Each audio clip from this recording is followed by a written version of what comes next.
Call the June meeting of the Planning Commission to order. Does Ashley have a quorum? Yes, sir, Mr. Chairman. Thank you. Everyone please rise for the invocation and the Pledge of Allegiance. Pledge allegiance to the flag of the United States of America and to the republic for which it stands, one nation, under God, indivisible, with liberty and justice for all. Please bow our heads. Dear Heavenly Father, please guide us through this evening to make the right decisions for our county. Please watch over our men and women in uniform that afford us our freedom. In your name we pray. Amen. Everyone received a copy of the minutes of the last meeting. Is there any additions or comments to it, or a motion to approve or disapprove? Motion to approve minutes from last meeting. I second it. Been moved and seconded. All in favor? Aye. And we actually have two sets of minutes on the agenda this evening. The regular April 6th meeting and then the April 11th workshop will need a motion and a vote as well. Have a motion for the workshop. Motion for the workshop to be approved. I second it. Been moved and seconded. All in favor, signify by saying aye. Aye. We'll now open it up for citizen comment period. This is for anything that's not on the agenda.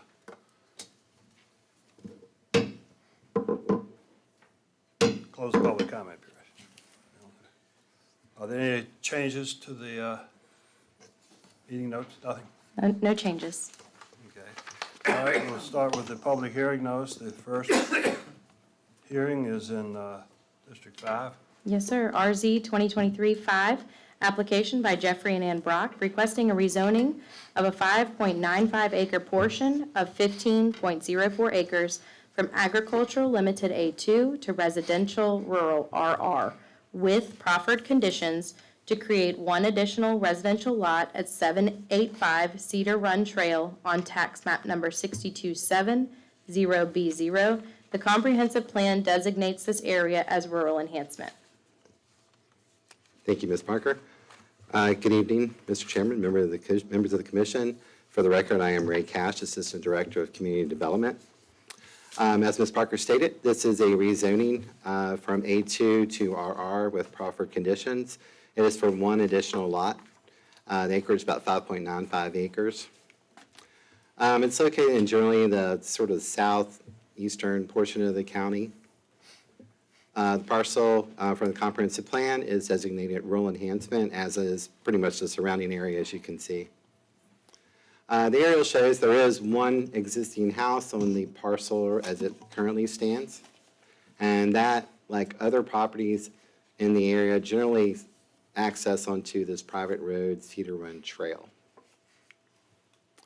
What's being proposed tonight is really to change only the zoning designation for the area I've highlighted with the blue line and the blue arrow.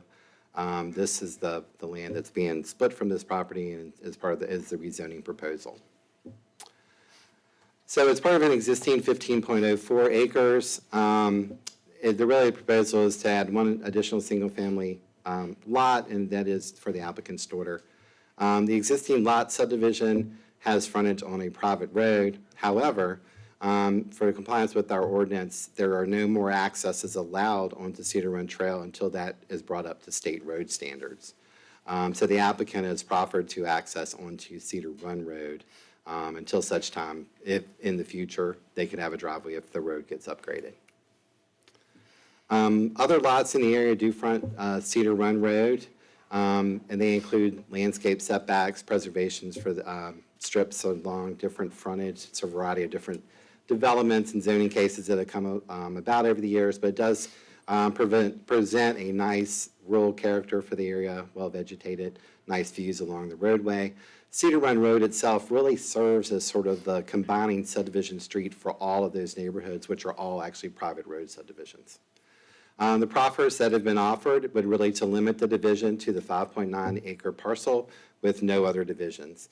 It would preclude the Cedar Run access until such time as brought up to state standards. And the applicants have also proffered a 100-foot buffer along the frontage of Cedar Run Road, which really keeps it in character with the area. There was a community meeting held back in April. 2 citizens were in attendance. Concerns were raised regarding the access point to Cedar Run Road, lot clearing and the orientation and visibility of the proposed dwelling on the property. Hence, that's the address of what the applicant has tried to present with having the buffer that's pretty similar. In addition, as I mentioned before, they've limited the access to the private road. They are not allowed to do so until it's upgraded. And then the driveway spacing, that was of concern that brought up in the meeting. That's something controlled by the ordinance as well as VDOT. The driveway is going to have to be a minimum of 200 feet away from Cedar Run, the intersection of Cedar Run Road with Cedar Run Trail. That's something that is handled through the plan review process. It doesn't need to be proffered. So that's it. Staff, of course, is available for any questions, and the applicant is present. The applicants, I apologize. No question? No questions. Okay, thank you. Would the applicant like to speak? You don't have to. You don't have to. Okay. I have a question for Mr. Cash. Mr. Cash, I do have a question. Okay. On the access, is there, on the plat, there is enough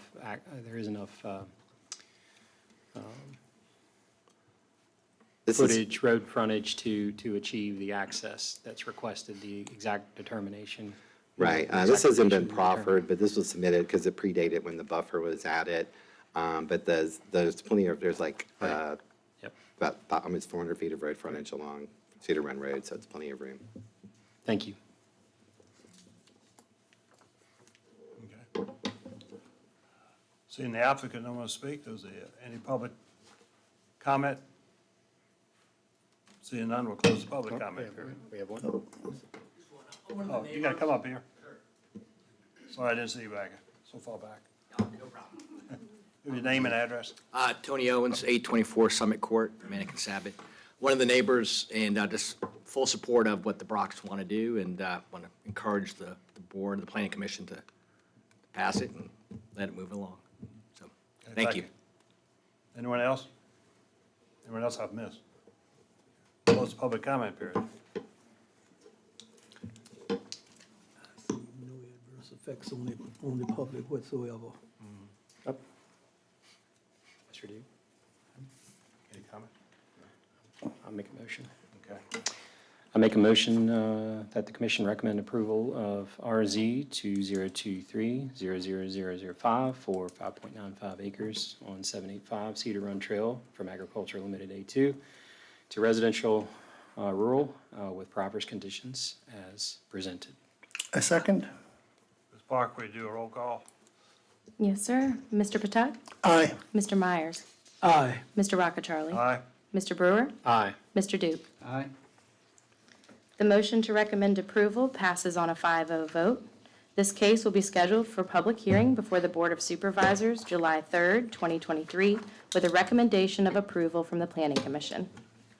Our next item is in District 5, CU 2023-3, application by Rhonda Randazzo, DBA Portico Restaurant, requesting renewal of conditional use permit CU 1999-14 for a restaurant on 1.1 acres at 12506 River Road on tax map number 642-050.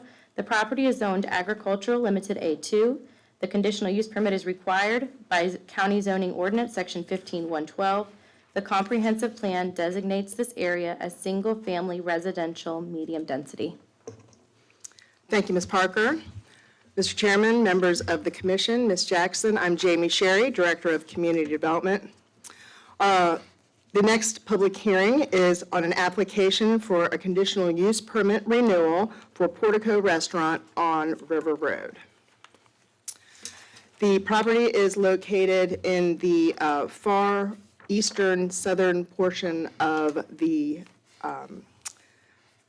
county. I believe it's about a third of a mile away from the county line. The zoning map that's in front of you identifies the property, which is in red, as agricultural limited. As you can see, there are residential zoning all the way around it. That includes the single-family designations as well as the RPUD designation, which is West Oak subdivision. The comprehensive plan designates this property as single-family residential medium. That designation is for residential use and recommends a acreage of an average 1 acre. So as you can see, the property is in red. This is kind of a bigger blow up across the street here. I mean to the east, that is West Oak. You have Lower Tuckahoe here, and then Rivergate is actually on this side over here. So as I had mentioned, this is a CUP renewal for a restaurant. The applicant is not proposing any operational changes at this point. I do want to give a little bit of background. So in 1969, that's when the county adopted the zoning ordinance and the zoning map that went along with this. This, as you know, the entire area, as you can see, most of it along River Road was zoned R1, which is residential limited for single-family housing uses. At the time, it was being used as an antique shop and a country store. So it began its zoning existence already out of non-conforming compliance. So it was allowed to continue, yet it didn't meet the zoning requirements. In 1999, it was continued to use from that point on to 1999. There was a desire to add a restaurant. In order to be able to do that and then bring them into compliance with the zoning, it was rezoned to agricultural limited, which is zoned today. They were issued a CUP for a restaurant, and that was a 10-year renewal. Prior to the renewal being the CUP being renewed, in 2008, they came back, and not only did they do a renewal, the applicant, but they also requested some hours of operation changes. And so in response to the change, there was a 5-year renewal on that in 2008. So the most recent case, which we are, this is a renewal too, which was a 10-year renewal back in 2013. There was another expansion of hours of operation plus additional seating, and a certificate of approval was also issued. So on the screen here, we have Exhibit A. That's what was presented with this case with the application. That's the site plan that we'll be referring to in the conditions. The image on the right side of the screen is the approved POD that was done back in 2011. As you can see, there are very similar, so what they're proposing is something that's already been approved. So a little bit about what's on the site. It's 1.1 acres. There's currently a restaurant, a little over 3,000 square feet, 1.5 story. As part of their expansion that the POD, the plan of development, approved, there was some outdoor seating that was placed. They also have a garden. Per the POD, they are required 27 parking spaces. They do provide 37, so they provide more than is actually required. And if you can follow on the screen, there is an access easement that leads to a single-family house in the back. So the comprehensive plan, as I had mentioned, recommends residential uses. This use has been in place for over 50 years, or at least some sort of commercial use, not the restaurant, but the other commercial uses have been in place prior to the zoning ordinance and any comprehensive plans. It has been renewed a number of times. The applicant's not making any any operational changes, so we feel that these conditions that are part of this permit will minimize any impact on the surrounding area. There was a community meeting held back in April. 3 citizens were in attendance. The citizens were overall supportive of this request. So the conditions, there looks like there's a lot of changes because there are, but there really aren't any substantive changes. These are just to bring them up to our current standards. 2013 to 2023, we do things a little bit different. So it allows the use as a restaurant. They are allowed, and this was part of the original 2013, the 2013 permit, that they can do an expansion up to 500 square feet. The POD that was approved also shows this, so they are allowed to do that, but they have not done that at this point in time. They do have hours of operation. Those are consistent with what was approved back in 2010. Currently, the applicant, based on their their application, they don't even stay open as long as the hours that are proposed in front of you.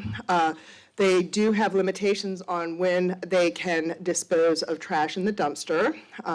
Then there's also capacity limitations. Again, no changes. Talks about 97 seats and also talks about allowing for the outdoor seating. They have parking requirements. As I mentioned when I had the POD, they exceed that condition that is currently in place, the 1, 2, 3 seat, one parking spot for every 3 seats. There was landscaping that was required during the POD and the approval of the most recent changes in the case. That would just need to stay maintained. Signage, there's been no change in signage, just the way that it is worded. Outdoor lighting, same outdoor lighting as they had in the past, as well as being consistent with the conceptual plan. There is some music limitations, again, no changes. This is just our standard, our standard music. Also, I'd mentioned the shared access easement, so they need to maintain the easement, and there should be signage that is placed and maintained. The signage is already there, but if it were to go away, that would need to be stated, private property, no trespassing, to, make customers aware that they are entering off the restaurant property. So this is a 10-year expiration, so they would not have to come back unless there's anything substantially changed until July 2033. And then we also have our transfer of lease. So if they were to sell the property or to lease the property to someone else, they would have to notify them as well as the county, but those conditions would go with the property. That concludes my presentation. I'd be happy to answer any questions. We also have the applicant here. I believe they would like to just speak. They don't have a presentation, but I think they would like to speak. Mrs. Cherry, have there been any violations of the CUP that you're aware of, the current CUP? No, there's been nothing in recent time. I do know that there was a condition referencing the trash dumping. I think that was one of the concerns at some of the earlier condition permits, but I don't think there's been any problem since. Thank you. Any other questions from the members? Thank you, Ms. Chair. Would the applicant like to speak? No? Okay. You're good? I'll open it up for any public comments regarding this particular case. I'm not here for this purpose, but I live nearby and I love going there. You got to come up to the. Sorry, I'm really sorry. We have to, for the benefit of the folks at home. Oh, okay, sorry. Then you'll That's just, okay. I have allergies. I'm not worried about COVID or anything. I'm just allergic Just to give your everything. name and address. No, I was just gonna say, since I'm here, I love that it's there. It's a I wonderful still need your place. name and address. Oh, I'm sorry, April Garnett, 511 Rivergate Drive. That's all. I would say, I hope that you let them continue, because it's lovely to have something like that in the area. And there really isn't anything else, and they do a wonderful job. Thank you.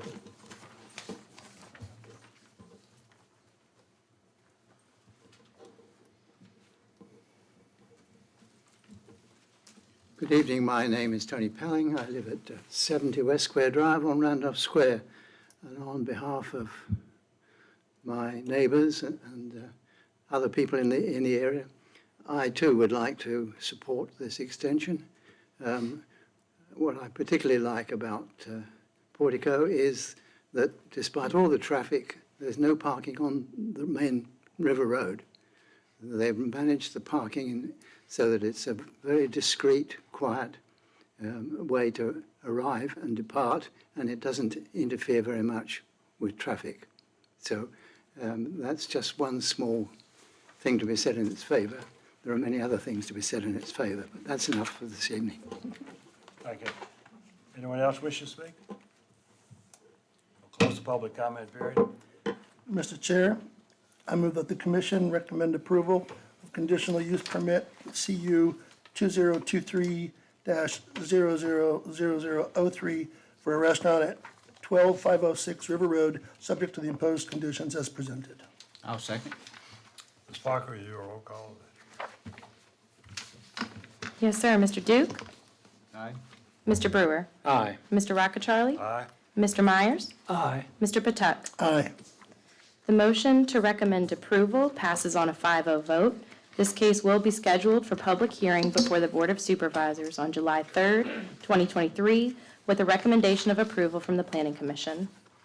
Our final item for public hearing tonight is District 5, RZ 2022-4, application by Tuckahoe Lands, LLC, requesting a rezoning of 14.298 acres from Agricultural Limited A2 and Residential Limited R1 to Residential Limited R1 with proffered conditions to allow 14 single-family lots at 12310 River Road on tax map number 641070 and 641075A. The comprehensive plan designates this area as single-family residential, medium density.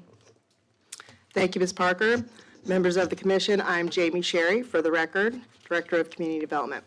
So our last public hearing this evening is an application by Tuckahoe Lands, LLC. They are requesting a rezoning of 2 parcels to Residential Limited R1 to develop a 14-lot subdivision on River Road. This case is also very close to the county line. This is approximately a half a mile from Henrico County on River Road. As you can see on the map, there are 2 parcels associated with this case. One is kind of an upside-down U, as well as this one in the center. The larger parcel is partially zoned Agricultural Limited A2. The smaller parcel on the interior is already zoned R1 Residential Limited. The comprehensive plan designates this property, the subject property, as single-family medium density, as are the adjacent properties. Across the street, there is St. Mary's Church. That is the semi-public that is shown on the comprehensive plan designation. So this is an aerial. You see the subject property right here. There are 2 residential lots that are adjacent to the west. Those are residential in nature, but they are not associated with any subdivision. The parcels that run behind the subject property and on the other side of those 2, that is a Rivergate subdivision. And we have Wickham Glen right here on this side running up there, Lower Tuckahoe to the south, and then you also have a portion of the Randolph Square just across the street as well. So the applicant is proposing a 14-lot subdivision that will be served by public water and sewer. The applicant has offered a number of proffers that further regulate the development. So just a little bit of case history. This case was before the Planning Commission in February of this year. The Planning Commission recommended denial of this application on a 5-0 vote. 10 people spoke, 2 in support and 8 in opposition. The opposition was citing the comprehensive plan compliance, lack of buffers, environmental concerns, as well as traffic impacts, specifically turn lanes. The applicant deferred the case 2 separate times at the board level, and on May 2nd, at the board meeting, the Board of Supervisors voted to remand this case back to the Planning Commission, citing substantial changes in the case. So since the application was first presented to the Planning Commission, a number of improvements to address the Planning Commission's public hearing concerns were made to the application. There was a reduction of lots from 17 to 14. There was an increase of the River Road buffer from 81 feet to 100 feet. This is consistent with area residential setbacks, more recent aerial residential setbacks. They provided a 15-foot natural buffer along the residential subdivisions behind the residential lots that are on the outside of the site plan, which I'll be showing you in a second. And they have committed to a full right turn lane. So here is the conceptual plan. As you can see, there are 14 lots, which is a reduction. The buffer along River Road is a minimum of 100 feet. buffers have been added adjacent to the residential subdivisions. There is a right turn lane that is now proffered and shown on the plan. All the roads will be public roads, and they have maintained the 20% open space that is required by the ordinance. So talking a little bit more about the buffers. So the area circled in blue, hopefully the colors translate, blue along River Road. This is going to be a 100-foot setback. It is intended to be, to maintain the existing trees as much as possible, with the understanding that there are sparse areas in that existing tree line, and that at plan of development, there will be supplemental trees added. There's actually within the buffer language, it's very detailed as far as what they are to be. We're trying to make sure that when it gets placed back there, it looks more like a natural addition to the existing buffer as opposed to just a line of green trees. To the circling the purple area, this is also a minimum 100 feet, but it's going to be actually a little bit larger. This is a wetland area, so this will be maintained in its current state. Applicant can't even disturb that legally, so that will be able to maintain as it is. The red lines here behind each of the residential lots that abut the two subdivisions, Wickham Glen as well as River Gate, the applicant has proffered a 15-foot residential, perimeter buffer for there. There are also elevations that have been proffered, as well as a minimum of 3,200 square feet floor area for each of the single-family dwellings. Building materials have also been committed to: brick, stone, and cementitious siding. The applicant has also offered a cash proffer of $9,810 per each residential unit. This will fully address the capital impacts of the proposed development based on our capital impact model. So a little bit about turn lanes. So any subdivision that is over 5 lots is considered a major subdivision and is required to do both a right and a left-hand turn lane. So this is in the county code. Our county code exceeds the VDOT requirements. However, during this rezoning process, the applicant can add can request a turn lane waiver. It should be noted that the traffic impact analysis, the study that was done and given to VDOT, did not warrant any turn lanes. Staff at the last public hearing in front of the Planning Commission did actually find that it would be beneficial to have a right turn lane in order to move traffic off of the road while they are turning into the new subdivision. The applicant has committed to a full right turn lane. The left turn, the applicant is still requesting a left turn lane waiver. This is something that staff has mentioned all along that we would be supportive of, because the traffic volume that is associated with the 14 lots, or 17, even when it was 17, did not really warrant the left turn lane.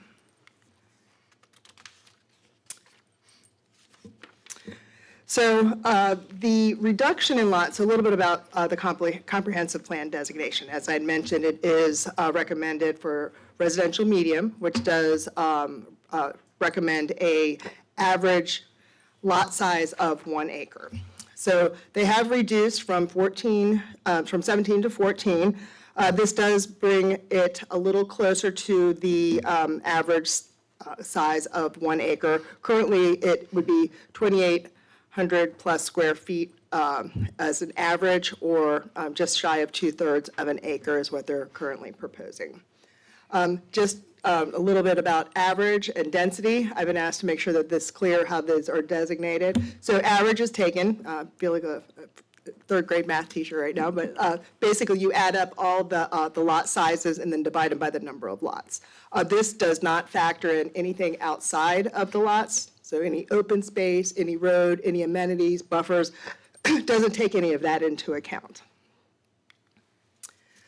I did want to point out that recent applications, reduction in lots brings, here. So recent applications have been approved without meeting the average lot size provision. The densities in such developments have been less than 1 acre. A couple of examples of that are Tuckahoe Bridge, which was approved back in 2018, 98 lots on 98, just a little bit over 98 acres. And then most recently, Town and Country, this is the subdivision that was approved on Songbird, just off Hockett, 65 lots on just a little over about 65 acres.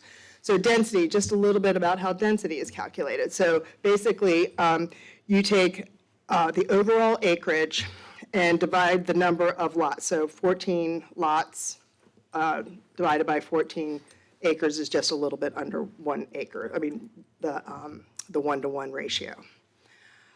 So noting in those applications, this does take into account the ability to do open space, the ability to do roads, buffers, other amenities to allow a smaller lot to require to be able to offer those other things. One of the things that we look at is public water and sewer, public roads, and again, what kind of amenities and buffers that are offered. There was a community meeting held back in February of 2022.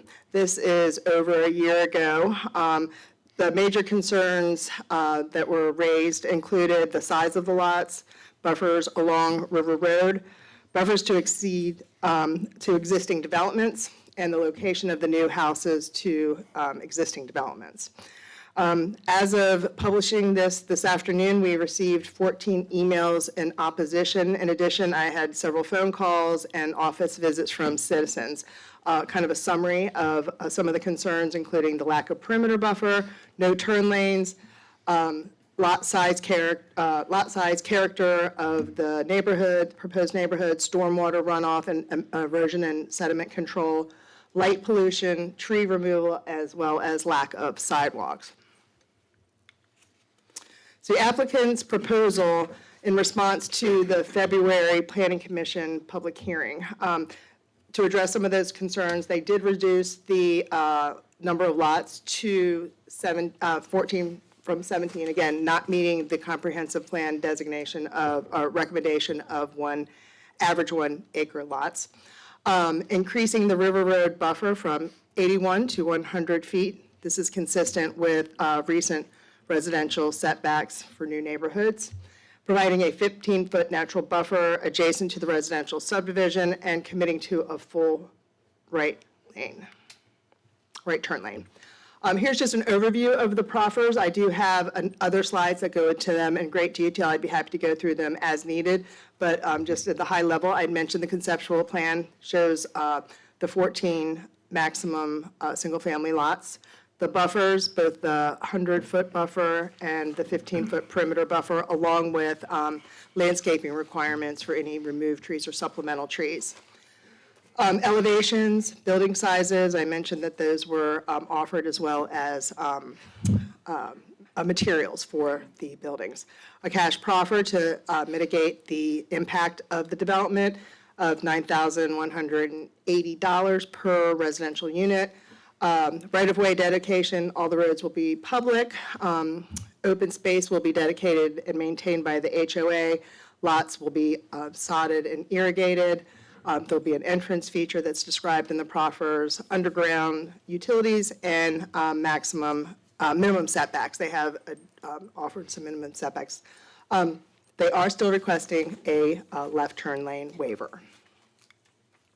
So that summarizes my presentation. I'd be happy to answer any of your questions. We also have the applicant here. I have a question, but Of course. would you mind commenting on what the applicant would do without the benefit of an approval?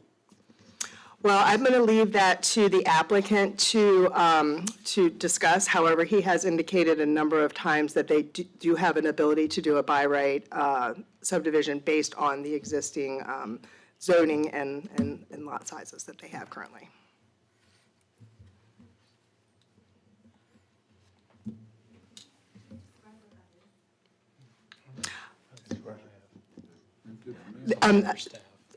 Someone from the audience just made a comment. I believe the applicant will be addressing what that means. Questions? Okay, thank you. Of course. Would the applicant like to speak?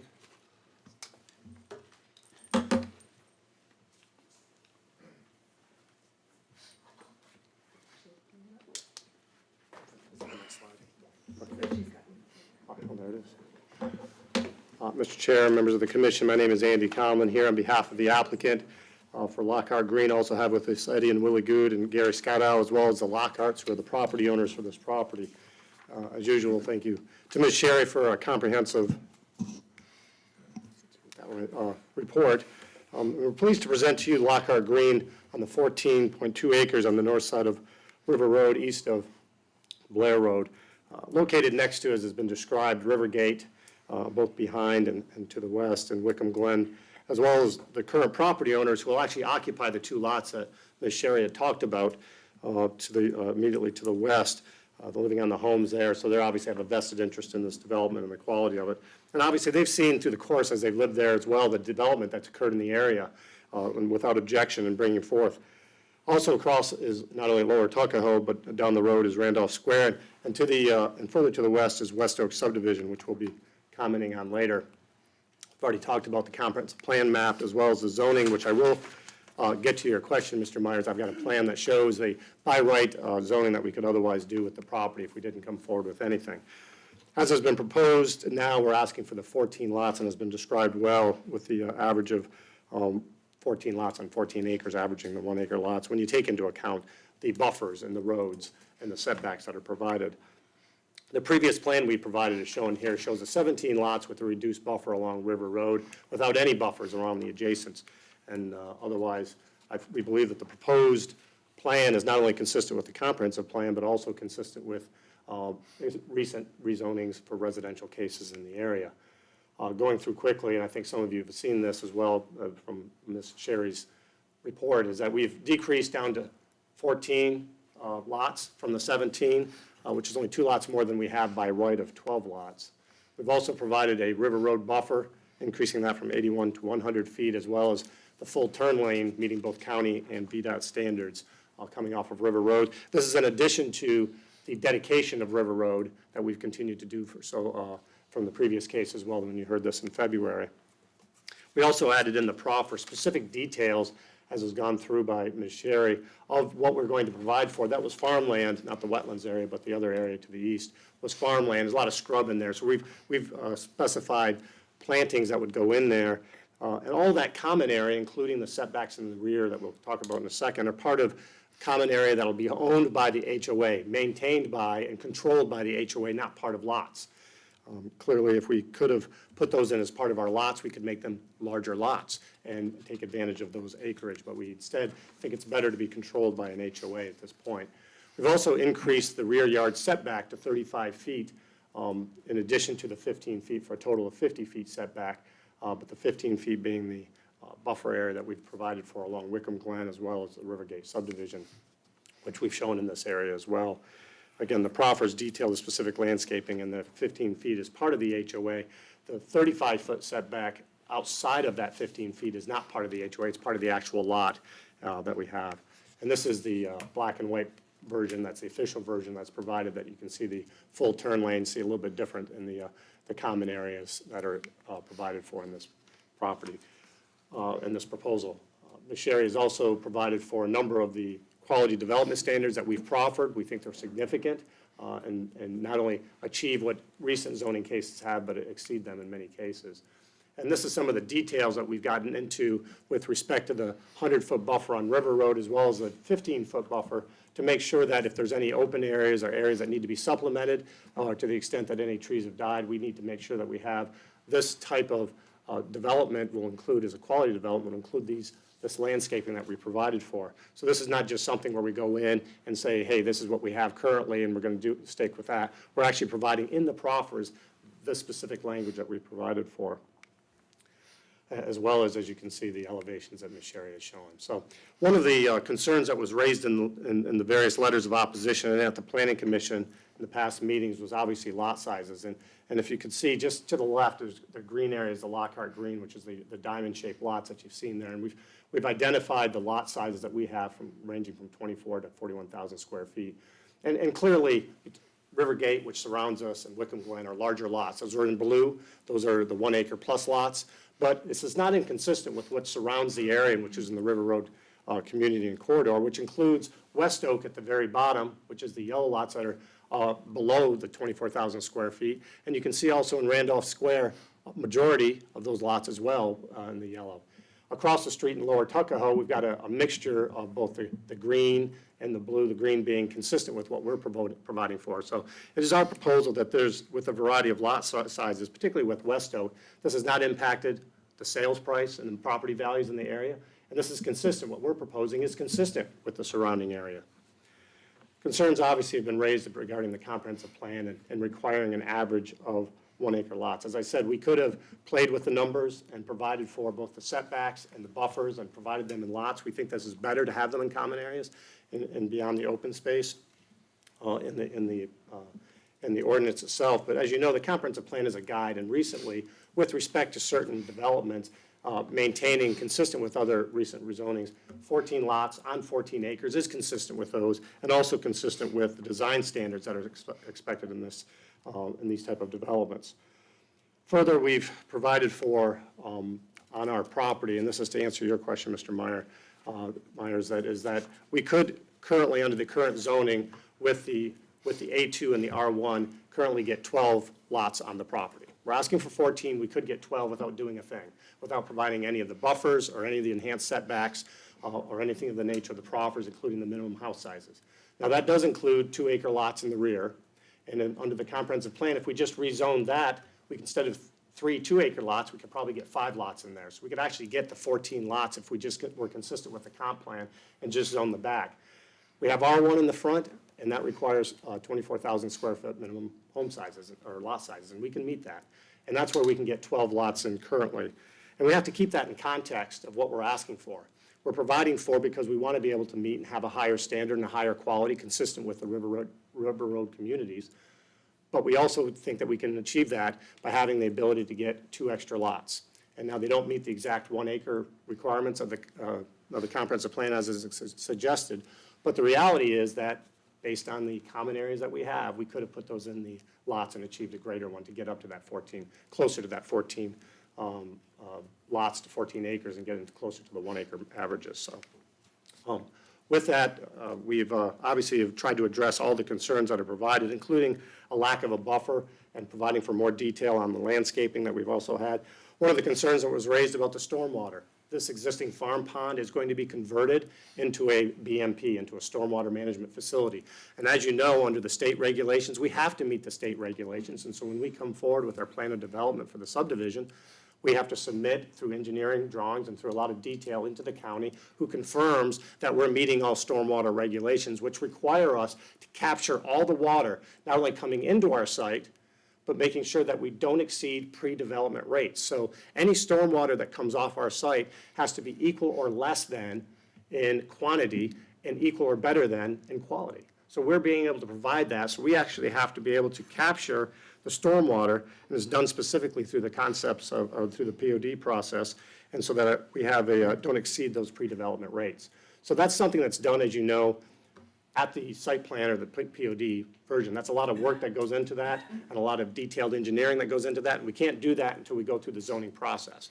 But we're required to do it, and we cannot exceed those state, or we have to equal or exceed those state requirements. We need to capture all that stormwater to achieve a positive drainage, which we will. So we've made substantial changes, we believe, in response to the concerns that were raised by the staff, by the Planning Commission, and by the community. And while the only thing that we think that we're not consistent with is the guidance that has been provided by the comprehensive plan, we believe we have through the quality of standards that we've provided in our proffered conditions, as well as consistent with recent cases in the area, and also with recent size of lots in the area as well. With that, I'll be happy to answer any questions, and I'd ask that you recommend this for approval to the Board of Supervisors. When the buffer's in the backyard, so you have a 15-foot buffer bordering Rivergate and, Wickham Glen. yeah, Wickham Glen. Then you're saying you're having an additional 35 feet. Is that going to be uncleared area, or is that set back to the house?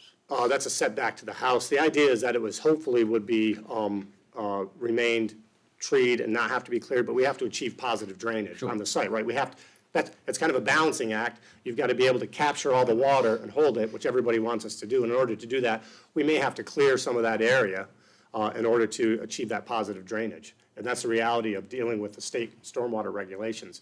Our belief is that with that 15-foot buffer, that we can provide substantial landscaping and some screening, which was not provided in the other cases surrounding us. We're the only ones that would be providing that. So, and we've got substantial setbacks as well from the existing homes on this area as well. So we feel like we can achieve that and also achieve the stormwater requirements.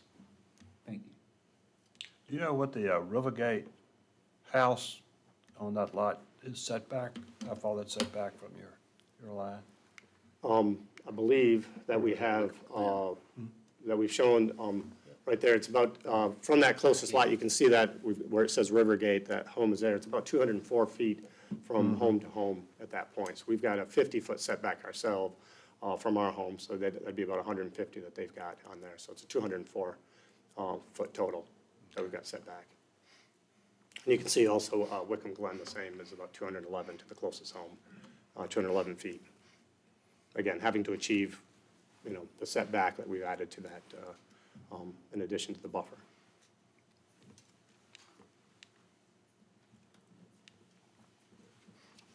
Another question? No. Thank you. Okay. Public hearing. We'll open up for the public comment period. Anyone wish to speak? You have 3 minutes. Come up, give your name and address, and the little lights up here will indicate when your time starts and when your time finishes. The name is Tony Pelling, 70 West Square Drive on Randolph Square, and this evening I'm representing our Residents Association and our neighbours. I was a bit surprised that we should be called into support of this project. I could just like to point out that our setback from the road is 100 yards and not 100 feet. I don't think it behoves us in Randolph Square to try to stem the tide of development.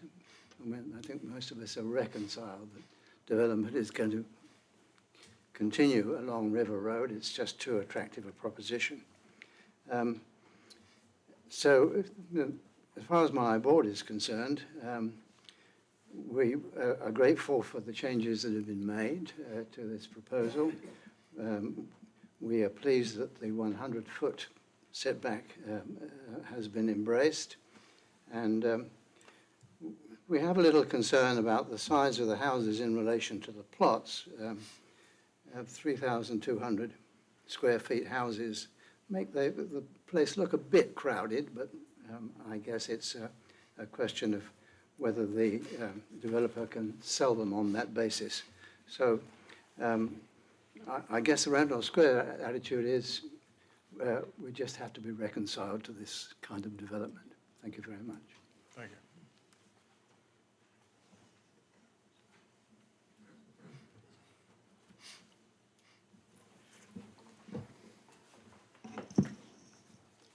Good evening. I have comments for myself and then also for a neighbor. So I can get 3 minutes for each? Is your neighbor here? No, sir. But I have a letter from him. Can you give the name and address of I your neighbor? will when I get to it. My name is James O'Hanlon. I live at 444 Rivergate Drive. We live in Lot A2 Alpha 2, which directly borders the northern boundary of this property in question. So we are mostly affected by, I won't say mostly, a lot affected by this property. We've been talking about water drain off. Runoff is a significant issue. The gentleman up here before is talking about drain off to the east. Well, we are to the north. The property that's being talked about is higher than our property. And when we moved in, we had drain off from there, and we had to handle that with the drain system. He has not talked about that tonight. That is a significant issue. We're going to be very negatively affected by that.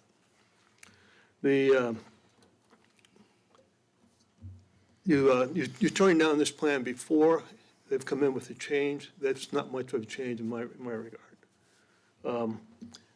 The approval of zoning request would set an ominous precedent for the neighborhood. There are people, other people have bought houses based on what the plan said, and now that's being changed, and that's going to have a negative effect, I believe, and a lot of other people believe. The proposed buffer zone between Rivergate would allow a house within 50 yards of my backyard, 50 feet of my backyard. He said it's 15-foot buffer, and then 35 feet back from that, so it's 50 feet. That's going to be basically my backyard, because one of those houses will be right behind my house. And we're talking about that buffer zone. There's no plans to plant anything in there, and right now there's a lot of dead trees in there. So that's not a buffer at all. My feeling, our feeling is that the proposed changes did not change the original proposal that much, certainly not enough to change our recommendation, and we recommend you do not approve of the zoning change.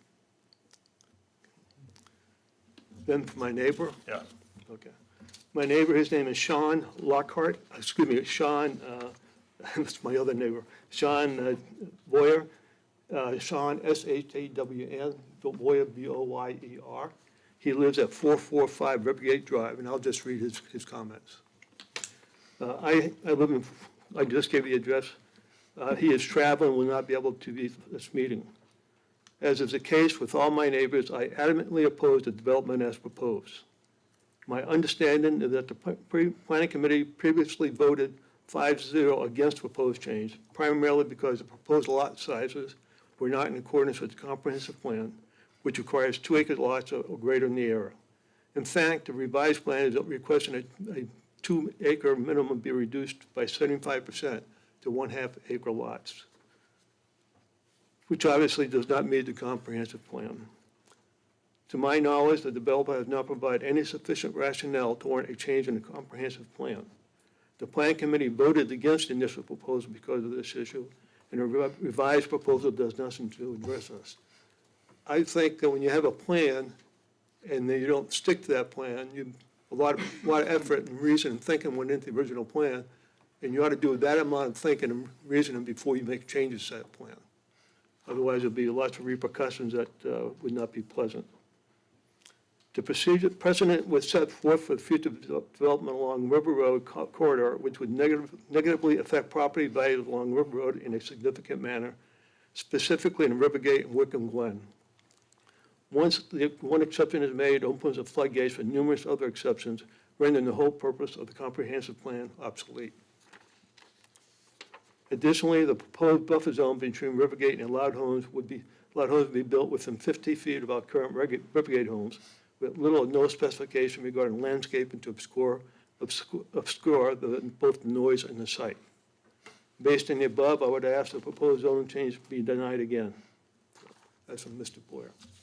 Thank you. Any other questions? No. Thank you. Thank you.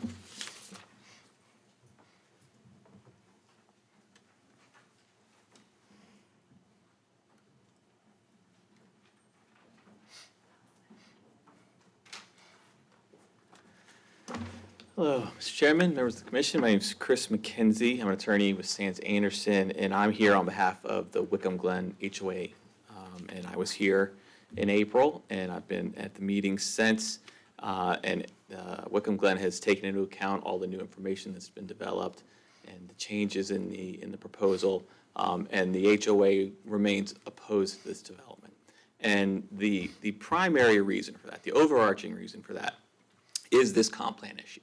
And what I think merits particular consideration from the Planning Commission is the fact that a tension exists right now between the comp plan and the zoning ordinance because of this split zone in the lots. There's R1 lots, there's an R1 zoning here, and then there's A2 zoning in the back.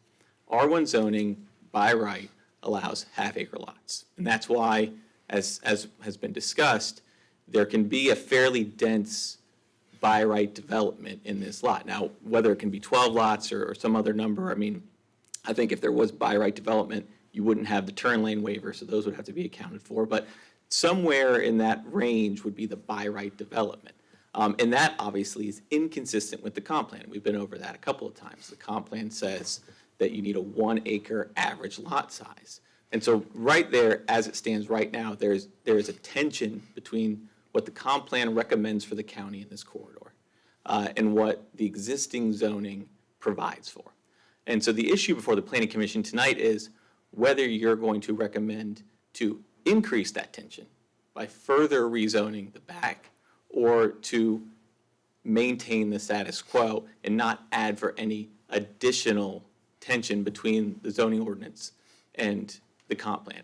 And what Wickham Glen is advocating, I think, fairly strongly for, is for you to not vote to increase what is already a tension between the comp plan and the zoning ordinance. And the reason for that, there's a couple reasons for that, but the biggest is we think the goal should be to harmonize as much as possible the zoning ordinance and the comp plan. And we agree with some of the other comments that this would establish a precedent for this River Road corridor.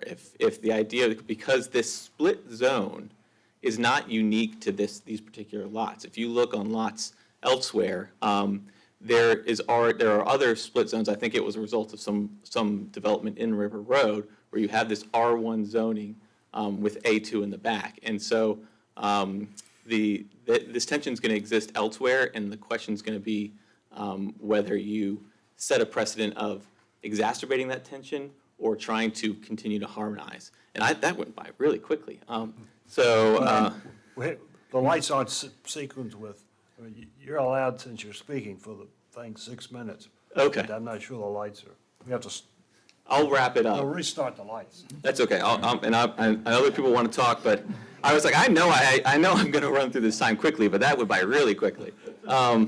So the other couple things I want to point out is those other applications that were given as a reference that have 1 acre or 1 lot density, 1-to-1 density. They are fairly distinguishable. They're from an entirely different district. They're in District 4 and not District 5 where this is. And the River Road corridor has its own unique set of provisions in the comprehensive plan. So, comparing this development to a development from another district outside the River Road corridor, to us isn't too persuasive.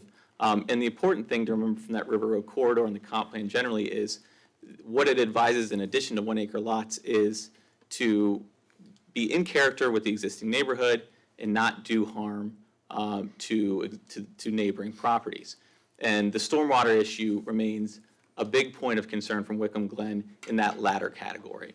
Because of the unique topography here and the series of ponds that exist, really any development in this area is going to do harm to Wickham Glen. Wickham Glen acknowledges this is not their land. There's a certain amount of by right development that can happen, but what they're trying to, again, advocate for is not to increase the amount of density and reduction in lot size beyond what's allowed because of their concerns about that harm. And they're so concerned, in fact, that they commissioned an engineering report and submitted it to the county, and it details the numerous negative impacts that might occur in development, in particular during the construction phase, when those restrictions on flow to neighboring properties are lessened. And that report should be in your file, and it's with the county. And the last kind of thing to point out is Wickham Glen acknowledges that this that development may happen here, and they want to be a good neighbor. And frankly, it's kind of surprisingly has not really heard from this applicant over the year and a half that this has been pending. Their concerns were voiced at the February 14th, 2022 meeting, and they've not heard anything about trying to seek some kind of compromise measure on this. And so their position is that they would very much request that the Planning Commission again recommend denial of this application and continue to try to promote harmonization between the zoning ordinance and the comp plan. Thank you very much. Thank you.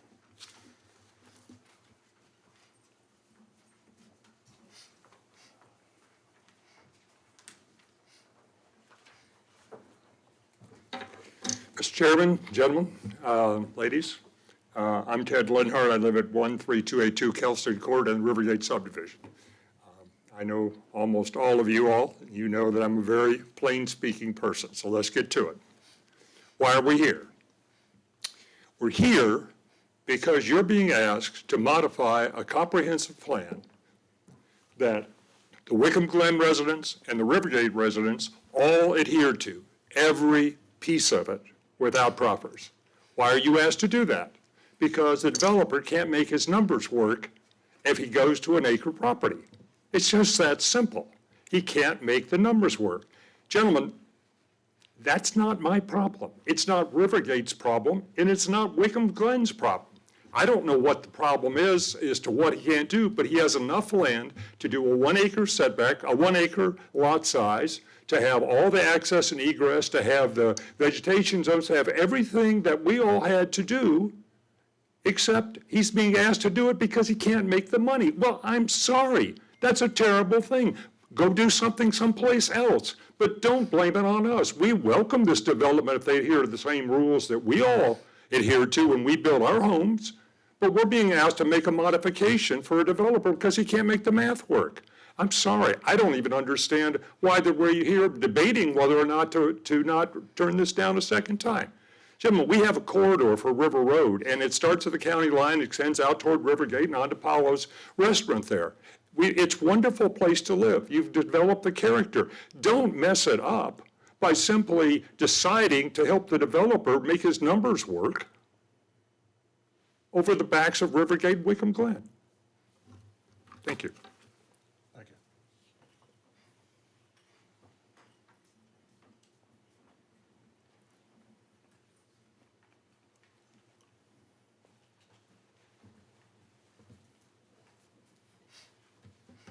Mr. Chairman, members of the commission, I'm George Mahoney.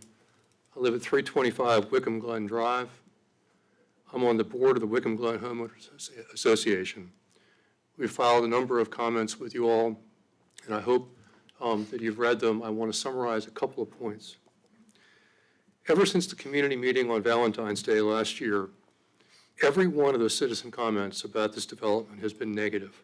No one wants this development. The only comments you've heard in favor of this application are from the landowners themselves. The reason everyone is so upset is aptly summarized by the county's own comprehensive plan, which calls out the River Road communities for special attention.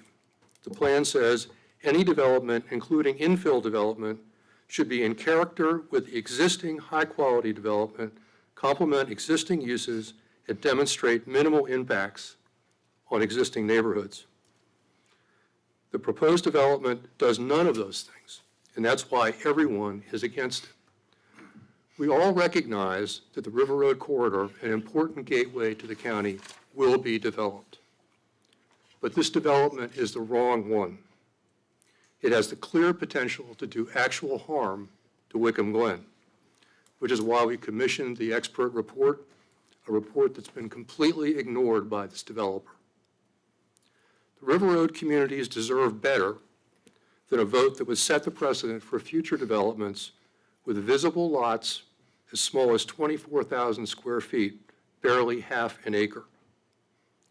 There are areas of the county that are slated for high-density growth, but the River Road corridor is not one of those. Its integrity should be respected. We ask that you please listen to what your constituents are telling you so consistently, and that you vote again to deny the application. Thank you, gentlemen. Thank you.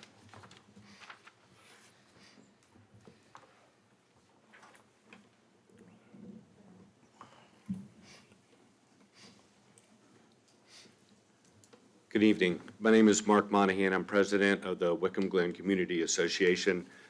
Thank you for giving me the opportunity to speak. I don't want to go over everything that previously has been said. The comprehensive plan is there to set a character for River Road as you drive east from Henrico County.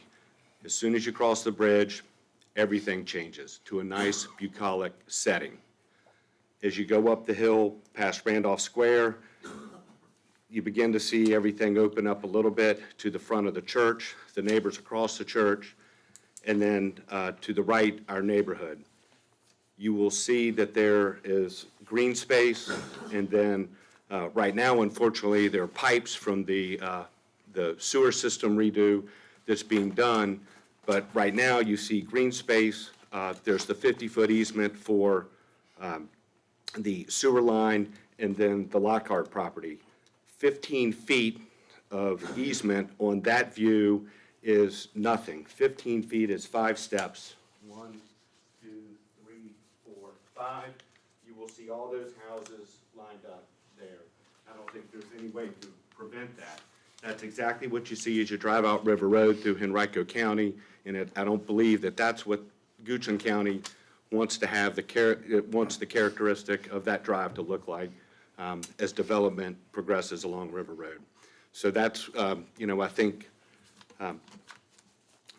basically, that's what we are against. We want to keep it the way it looks, the feel. That's what the comprehensive plan wants, and that's why we recommend against this development as proposed at present. Thank you. Thank you.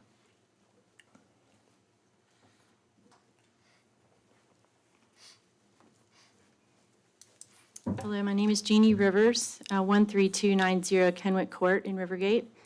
And I'm first going to read, I'm actually first speaking on behalf of a neighbor who could not be here tonight and asked me, and his name is, their names are Rob and Kathleen Allen. They're at 13253 Barwick Lane. We moved from the Pouncey Track Knuckles Road corridor 6 years ago to escape the housing density and traffic of the Short Pump area. The serenity and privacy of Goochland County, along with the confidence that the county would not overdevelop, is what attracted us to Rivergate. We look forward to welcoming new neighbors, but it needs to be in a sensible development that promotes the benefits that Goochland provides. Please don't short pump our River Road corridor. Small lots and dense housing does not fit into the current complexion of River Road. This will begin to look like Pouncey Tract Road, where developers are squeezing small developments onto small lots with no organization. We do not support creating an island of small lot home sites inserted between Rivergate and Wickham Glen. The current zoning is sufficient for the development and should be adhered to in order to maintain the continuity of privacy provided by the existing River Road. Thank you. I'm the president of the Rivergate Homeowners Association, and I also want to speak not only on my husband and my behalf, but on the Homeowners Association of Rivergate. As has already been mentioned, and I'll try to be brief, back on February 14th, Valentine's Day of 2022 was the first public hearing where 36 people came out on Valentine's evening instead of going to dinner with their spouses and wanted to hear what was going on and voiced our concerns. And we've all been very disappointed that when we came to the February meeting of the Planning Commission this year, no changes had been made whatsoever. We felt completely unheard by the developer. We are encouraged that there are some changes now, but I can tell you, I know you've seen letters that were sent to Ms. Sherry back for the February meeting, and many more letters that I've been copied on from residents for this current meeting, as well as to the Board of Supervisors before it got deferred back to you. They've all been negative. The concerns, the majority of the concerns are around the minimal buffer. As was pointed out, 15 feet is a very insignificant buffer. The Rivergate and Wickham Glen lots are all a minimum of 2 to 3 acres, not an average of 2 to 3 acres, as was implied by some of the slides that were brought up earlier. I also noticed, even though they were brought up rather quickly, the by right plan that you asked for that they put in without any zoning changes, I didn't see that there was any turn lane there or buffer on River Road, or the plans for the water management in that plan. So I think, and again, it was brought up, it was shown up there pretty quickly, so maybe I missed some of those things, but I don't think that even the 12 homes are going to meet the comprehensive plan without proffers. So we would just very much appreciate and like you to support the comprehensive plan and protecting neighbors like Mr. Hanlon, who spoke earlier. His property would have 3 houses in his backyard that he's literally looking at with a 15-foot buffer, which is we feel is very insufficient. Thank you. Thank you.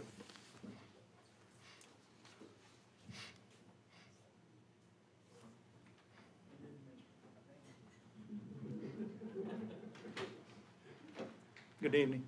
My name is Al Rivers. I live at 13290 Kenwick Court. I'm surprised, just surprised. There were subtle changes. I don't believe they addressed the issues that this commission voted actually last time. I then was further surprised by even the comment, well, we can do what we want to do if we do this. That really wasn't the atmosphere that we've sought in anybody developing River Road. We're trying to keep Goochland County as pristine as possible with the influx of people that really want to live here. But I think the problem with this is we're still trying to jam these homes into a small lot. The 15-foot buffer is really important because it's not enough. We have a 40-acre lake. Some kid runs out his backyard, through the buffer, through the woods, and drowns in the lake. Where's the liability for that?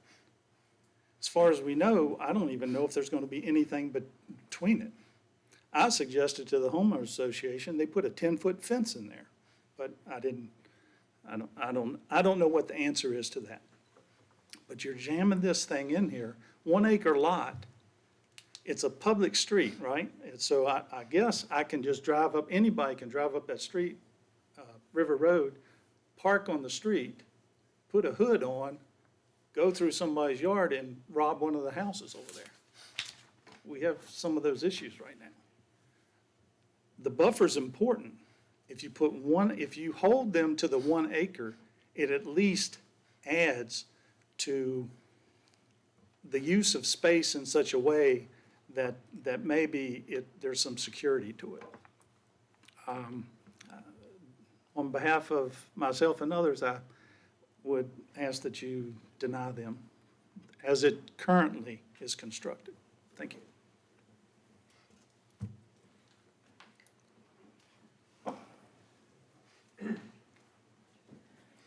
April Garnett again, 511 Rivergate Drive. This is the reason why I was here today. I guess I have a couple comments. One is I don't understand why the rules would apply to some people and not others. I think the rules apply to all of us. And as some of my other neighbors more eloquently pointed out than I am, these Wickham Glen and Rivergate, we did those things. And with regard to Randolph Square and their, position on this issue, I understand they're in a little bit of a different position. Number one, they are across the street.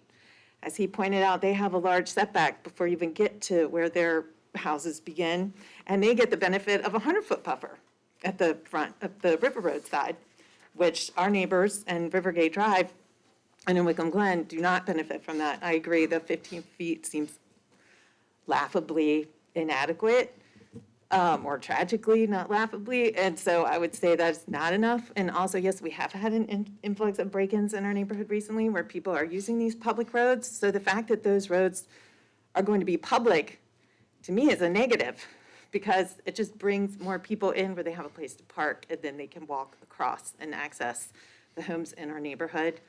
Also, that's really close to our lake, which is a beautiful part of our neighborhood, and there's a real peacefulness and serenity to that. We have neighborhood get-togethers there at our gazebo that is part of our HOA property, and these houses would be right there. And I am a little bit further around, but I do feel like this would just change the overall feeling, and so I would ask that you all,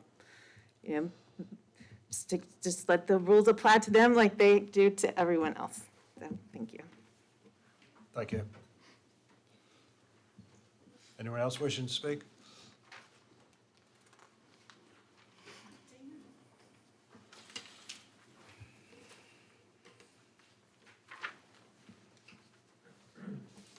Good evening. My name is Dan Butler, 442 Rivergate Drive. I live next door to Mr. O'Hanlon, who spoke before, and across the street from the Boyers, whom he read a letter from. And I just wanted to also state my opposition to the plan as it was submitted. We've heard about a couple of things tonight. One was this comprehensive plan, and I heard early in the evening that the revised plan that was submitted by the developer gets us closer to the comprehensive plan of an acre, closer being 0.61 or 0.62 acres. So to me, that's 40% less than the intent of a comprehensive plan. Now, it's been pointed out by a number of people that this development is sort of sandwiched between Rivergate and Wickham Glen. And the back part of that is currently zoned agricultural limited A2. And if I read from that, the statement of intent, this district is intended to provide a transitional rural area between the general agricultural district and the more intense development occurring in the eastern portion of the county. This district allows for agricultural and forestal land uses commingled with rural residential development, 2-acre minimum lot size, and agricultural-based businesses. This district serves to protect agricultural and forestal lands, thereby conserving the county's natural resources. Now, the way that lot is set up, the back part is A2, supposedly 2 acres. That rear portion is the part that directly faces Rivergate and Wickham Glen. If you keep that as 2-acre zoning, I think a lot of the concerns you've heard will be ameliorated to some extent. So I just wanted to lend support to those who have spoken against that this evening. Thank you. Thank you.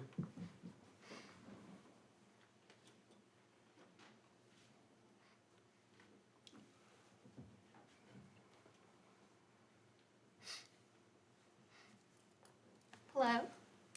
My name is Sharon Dillard. I live at 440 Rivergate Drive.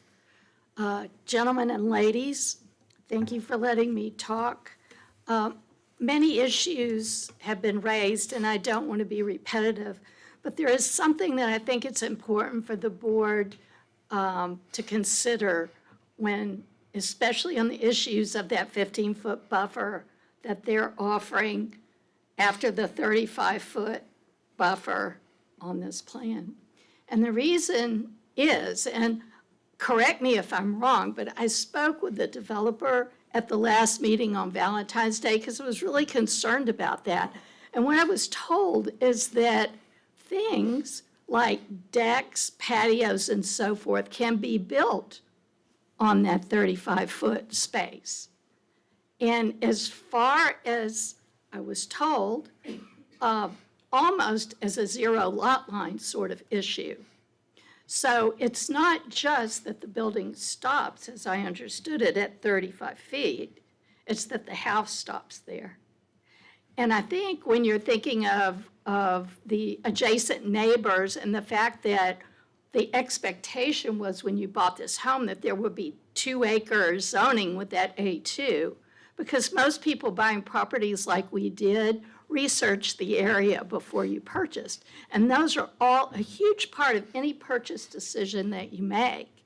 And to violate that expectation in such a significant way from 2 acres to 0.6 acres approximately, and then taking basically building capabilities up to the lot line, it's unacceptable.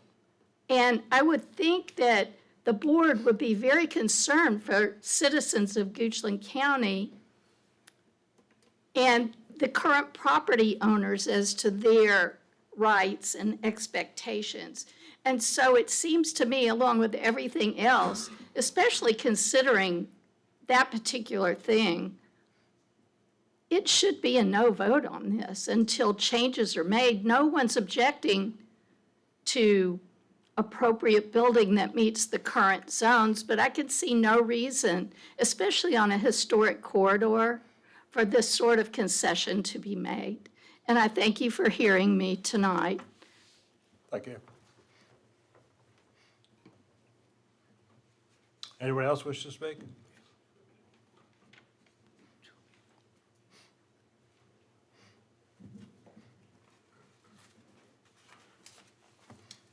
Mr. Chair, committee members, my name is Fred Babick, 452 Rivergate Drive. I moved to Rivergate last year from Glen Ellen. I lived in 1 acre lot, and my neighbors, they were on the 1 acre lot. And the reason why I moved to Goochland is to have a little more room. I did not move to Goochland to have half-acre lots in my backyard. I think the plan that they presented, that with the zoning, that they can do 12-acre lots, I don't think that's going to be accurate. If you look at the lots around this property with Rivergate, they're all 4 acre to, the smallest one is 3 acre lot. So this development is not in shape or form comparable to Rivergate and not my property. If we keep the zoning as is, I mean, it's designed to protect homeowners like us. It give us buffer between the R1 and our properties, that would be ideal. And I'll urge you to reject the plan as is, as proposed today. Thank you. Thank you.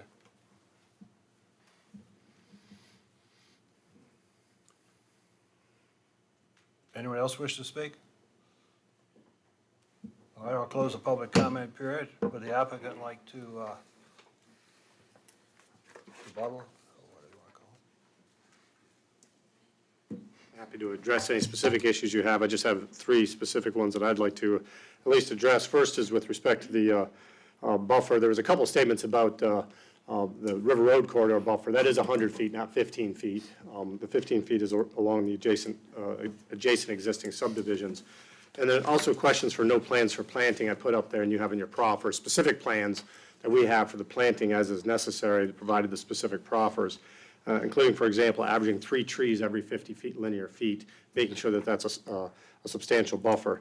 And then, I would point out that while everyone in the current rezonings for residential in Goochland County is gearing towards and pointing towards more of a buffer, but neither one of the subdivisions that are adjacent to the Lockharts provided for a specific buffer to the Lockharts themselves. They're asking for us and the Lockharts to develop that and the current developer to do that. We feel like we can do a substantial buffer with the setbacks. We do a lot of protection for the neighbors. With respect to the stormwater, the concern was about, particularly with Rivergate, everything that's being captured on the property, including property along Rivergate, is being brought to the pond. There's a little bit of along River Road that's going to the wetlands area. But everything's either going to the River Road, along to the wetlands, existing wetlands, or it's going to the pond. The majority of it's going to the pond, including anything along Rivergate and then to the west or east. It's all going to the pond first to be cleaned and then taken out at a reduced rate that we have otherwise. With respect to the increasing density, doesn't matter if there's 3 lots or 500 lots on this, we still have to capture. The stormwater is still the same result, may have more impervious surface. We still have to capture it in the same manner and meet all state regulations. So it's not a density issue. It's complying with state laws from that standpoint. And we did not ignore the stormwater plan. We've had Coons Bryant take a look at the stormwater plan that Wickham Glen had provided. It's just too early. We can't design a plan specific to this development at the zoning case. It just isn't done. It just costs too much, and there's too many unknowns until you get through the zoning case. That will be taken into account, and we have to, as I said, comply with the state requirements. And then finally, with respect to the comprehensive plan, there's comments that we're not seeking any compromise. We've been in touch with the HOAs. We've let them know every time we've submitted to the county. We have made the concessions that we've provided. We've actually, a number of these speakers have called the landowners and have called Mr. Goods to talk to them specifically. The real crux of this comes down to, as you know, is about the size of the lots. That's what we're really getting down to is the concern. We feel like we've complied with and compromised on everything else and trying to be consistent. But at the end of the day, with respect to other developments, and they're talking about other developments in other districts, West Oak, which we talked about, has an average, which is right next to Rivergate, which is in District 5, has an average lot size of 0.46 acres, less than what we have. It hasn't affected home sale values under the current market, and it's been developed and exists harmoniously with the existing Rivergate and the River Road corridor. And we talked about a little bit about harmony. We're not asking for a change in the comprehensive plan. We believe that we are consistent with the comprehensive plan. The comprehensive plan is not just about lot size and only lot size and nothing but lot size. That comprehensive plan talks about, as someone has already talked about, the character of development. Part of what we're proposing, while having less than the 1 acre that we're talking about on average, even though we are at 14 lots per 14 acres, but the way that the county staff does the math, we actually provide for a lot more to be able to stand within the character of the development of the area. We do not have to have a buffer on River Road at all if we develop by right. We have to have a 0 buffer. We do have to have the turn lanes, but that's the only thing that we're required to have otherwise, and we can provide that. Otherwise, we can provide, it is 2 acre lots in the back, but we can provide for the 12 lots. And you get nothing otherwise as far as quality assurances. And people talk about the River Road corridor, but they also at the same time talk about wanting to have larger lots. And it's a balance act. And the reality is we have R1 zoning, and we can develop 9 lots on the R1 part and 3 lots on the A2 part. And that's something that we don't want to do. We want to be able to have a higher quality standard. I don't even know how to respond to the public road standards. Those are required, and Wickham Glen has public roads. They're within the area. That does not cause crime in and of itself. But we do provide for and meet, we think, the other contexts of the comprehensive plan that are otherwise out there, and specifically with respect to the character of development. And we don't want, as far as a consideration, otherwise with a by right development, we want to be able to provide the quality standards, and in return for that, ask for 2 additional lots. That's all we're asking for, is just those 2 additional lots to be able to provide for the character that the comprehensive plan calls for. With that, I'll be happy to answer any questions and ask again that you recommend this for approval up to the Board of Supervisors. Questions? My question is, Mr. Conlon, the perimeter buffer, why the 15 feet? Why 15 feet? Yes, sir. Well, in essence, I'm happy to pull it up if you want to be able to provide, but we've got to be able to provide for public roads and the common areas that we have. Otherwise, we feel like the 15 feet, which is outside of the, we feel like the 15 feet is, it provides for some buffering. We know that it's not a 50-foot buffer or a 100-foot buffer. There's no buffer on the other side on either Wickham Glen or on the Rivergate side, and that we feel like combined with the 35 feet for a total of 50-foot setback, that for a building setback, that'll provide for, a nice screen otherwise that's typical within the area. We've added a lot of landscaping requirements. As you can see on Rivergate, there is 1 lot. It is 1 lot that's behind us, and it's 2 lots on Wickham Glen. So we feel like that, the 15 feet does provide some protection, along with the 35-foot setback, with the substantial buffering that we provided for in the landscaping. Any other questions? I have one question regarding the buffer. Am I right in assuming that when the lots are developed, they'll be denuded up to that 15-foot line? No, not necessarily. No trees? Well, I mean, they could be. Again, it depends upon the engineering that has to go through and figure out how to have, with respect to the stormwater and capturing the stormwater. We could, but the idea is to guaranteed to keep that 15-foot natural. A lot of people like to have, as Rivergate and Wickham Glen have talked about, having wooded areas. And if we can achieve that, to have the positive drainage that we're necessarily required to have by the state code, then we can do that and we can leave those trees. If we can't, based on the topography, we may have to clear those in order to be able to have the positive drainage that we're required to have. It just depends on the topo and how the grading works and being able to provide that. Again, we don't have to go in there, but we won't know until such time as we go through the POD process. The reason I ask is most subdevelopments we see lately of this size, all the trees are gone, except for 1 tree the county requires in the front yard. So. Yeah. Well, the idea is to keep that 35-foot. We can't guarantee. We didn't want to guarantee. We're not trying to trick anyone. We're trying to keep the 15 feet natural and not touch that. The 35 feet may or may not have to be cleared of trees. It just depends on the engineering as it goes through the stormwater concept. Likely, a fair amount of the 35 feet would have to be cleared just to construct a home. So I mean, that's fairly likely. It depends on where the home is located, yeah. I mean, at the end of the day, there's an impact on trees when you do any construction. They may be impacted from that, but that area is in the rear yard. So the hope is that if it is retained with the trees, that wouldn't be necessarily have to be impacted. Could be, but wouldn't necessarily have to be. And I mean, the buffer would be provided also for the homes that would be built here, not to see the homes in Rivergate and Wickham Glen. Well, that's true too, yeah. It works both ways. But, our thought is that with the quality of proffers, these are beautiful homes as well, and they're going to be $1.5 million. That's the expectation under the current market that those will sell for $1.5 million plus. Right. So these are going to be nice homes as well. Any other questions? Okay. Thank you. Does staff have anything you want to add to this? I've got some questions for staff. I do as well. Go ahead. Yes, sir. We keep hearing that they can get 12 lots by right, as is. That's what they have proposed. That will mathematically work out that they can get 12 lots. Again, I haven't done, this was actually the first time I actually saw the layout for the 12 lots. I think maybe it may have been in the presentation in February, but we have not done an analysis. I know that that was something that was asked of staff, but there's so many different ways it could be drawn to make it work and not work. So he has indicated that. It is likely. That is what they've indicated. And in having those by right, the buffers would not be required.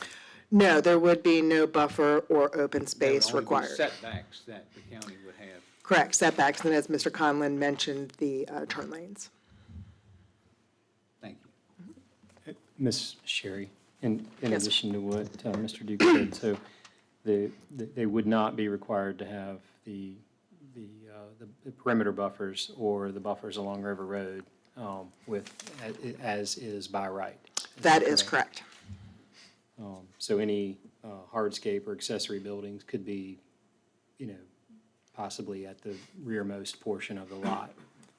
Yes, they would be able to develop with the rear lot visible from the road. And then, I guess, to the best of the county's ability, does Rivergate or Wickham Glen, I guess the two adjoining properties, have any sort of buffer that they proffered in their development? Yes, it's interesting that Mr. Conlon mentioned that. I think I had indicated earlier that Rivergate had a 50-foot perimeter buffer. Just looking at the proffers, I think that they did not have a 50-foot buffer. Do not? No, they did have the road buffers, but not the 50-foot They did not perimeter have buffer. a 50-foot rear buffer. So No, according to the Rivergate proffers, I'm looking at them now, there is a buffer section that does talk about 150-foot buffer in a wetland mitigation area on River Road, 120-foot buffer provided along Patterson Avenue, and utilities. So I think that there is no 50-foot perimeter perimeter buffer. buffer. Yes, correct. And then in Wickham Glen, what, Okay, let me tell you what Wickham Glen does have. So Wickham Glen, they have a minimum 300 feet buffer landscaped along 650 River Road, as well as a 50-foot buffer along the perimeters of the east, west, and northern edge. That one does require a 50-foot buffer. And that is a 50-foot buffer, that's not buffer plus setback. Correct, no, that's just the buffer. The setback would have to be outside of that buffer, the building setback.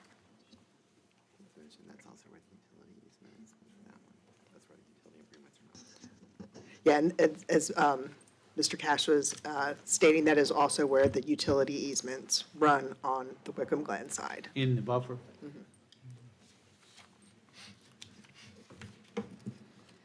and that's not a vegetative buffer? That's correct.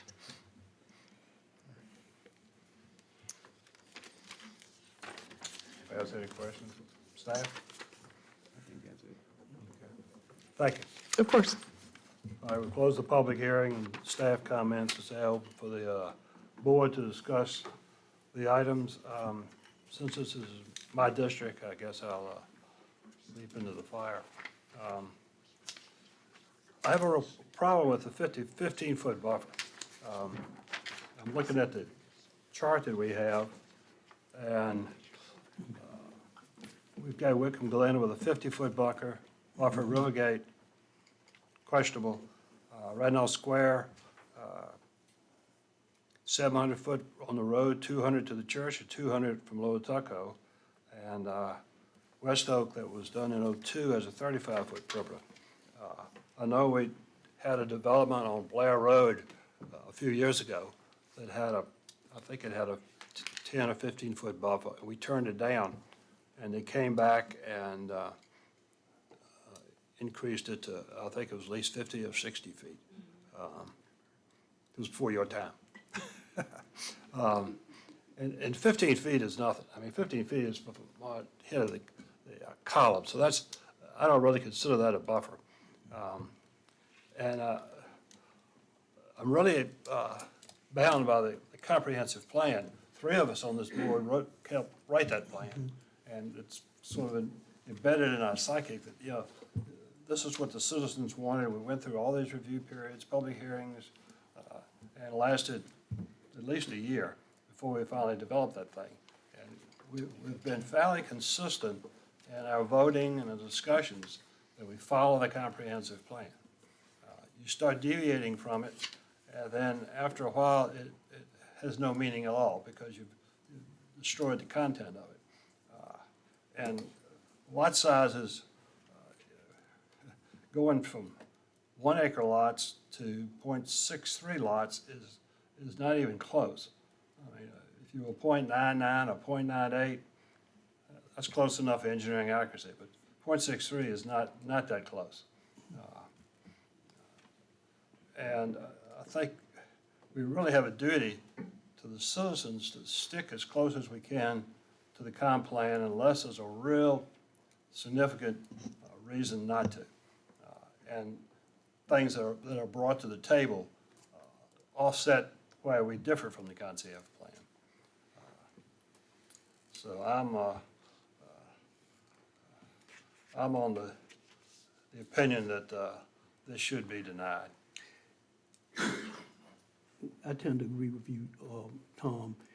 You know, looking at this chart right here, there's actually a subdivision that has like 4/10 of an acre per lot. But the thing is, that was approved long before any of us were on the planning commission. I don't think any of us have ever approved anything like that.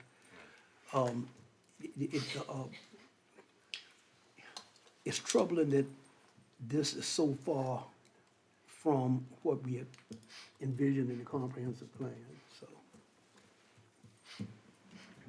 I'm opposed to it as well. Anyone else?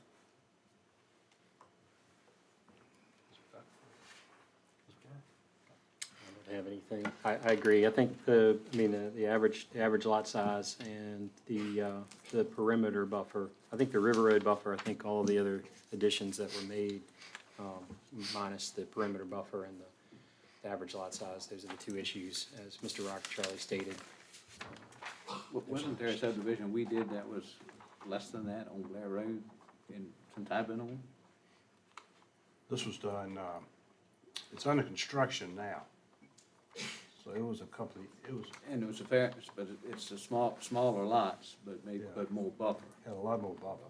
And it backed up to houses along Blair Road.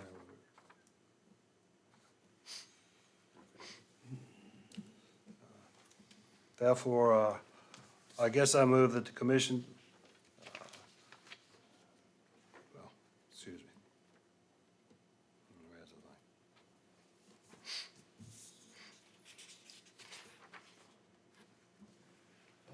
line? Image, huh?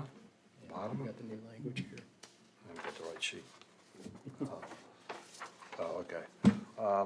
Based on the information staff report from the public hearing, I move that the commission recommend denial of rezoning to residential limited R1 with profit conditions on the grounds that is not keeping with the public necessity, convenience, general welfare, and good zoning practice, and is not in compliance with the comprehensive plan. And you can add buffer to that if you want. And the buffers are not consistent with good zoning practice and what we've done in the past. I second it. Moved and second. Call a roll call vote. Yes, sir. Mr. Patak? Nay. Mr. Myers? Nay. Mr. Rock? Nay. Hold on. Is that right? Sorry. We're voting on, just for clarity, a motion to recommend denial. Right. And so if you vote nay, you're voting against denial. Okay. Start again. Okay, Mr. Patuck? Nay. Mr. Myers? Aye. Mr. Rockacharlie? Aye. Mr. Brewer? Aye. Mr. Duke? Aye. The motion to recommend denial passes on a 4-1 vote. This case will be scheduled for public hearing before the Board of Supervisors on July 3rd, 2023, with a recommendation of denial from the Planning Commission.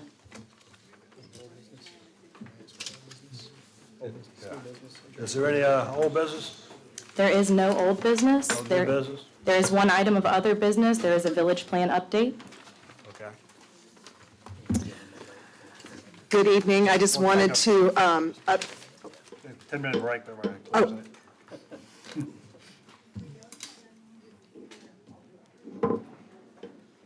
Thank you for stepping in there and keeping us straight. I was thinking the same thing. Okay. The first one was intentional, the second one was unintentional. Okay, I sorry thought about the same that. thing, my brain was like, Well, looking for you.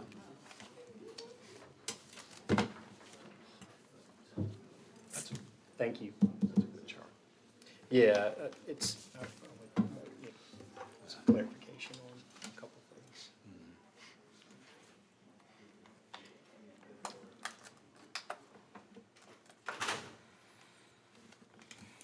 Okay. all right, thank you. Just wanted to give a brief update on the two small area plans, both the courthouse village and the Centerville small area. We have gone through two public hearings this last month. The courthouse had a public hearing on the 22nd. It was recommended for approval on a 5-0 vote. So this is scheduled to be heard at the Board of Supervisors on June 12th here at the county boardroom, as that will be held at 6 o'clock. The Centerville area, small area plan was recommended for deferral, and this was held at the public hearing on the 24th. The next step forward for this plan is that there is a scheduled joint work session between the Planning Commission and the Board of Supervisors. That will be held on June 15th at 6 o'clock. This is an opportunity for the board and the Planning Commission to discuss the next steps forward with the planning process. At the Planning Commission meeting, the public hearing for the Centerville Small Area Plan, it was voted to defer until the July 6th meeting where the next steps would be announced. So work session on the 15th, joint work session on the 15th, followed by a path moving forward that will be discussed and announced at the July meeting. That's really all I have to report. It's been a very busy month with the planning process, and so moving forward, that's the plan. Thank you for all your work. Thank you. Yeah, move that we So moved.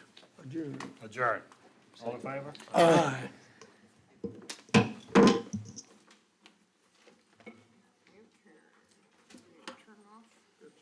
All right, thank you. I'm glad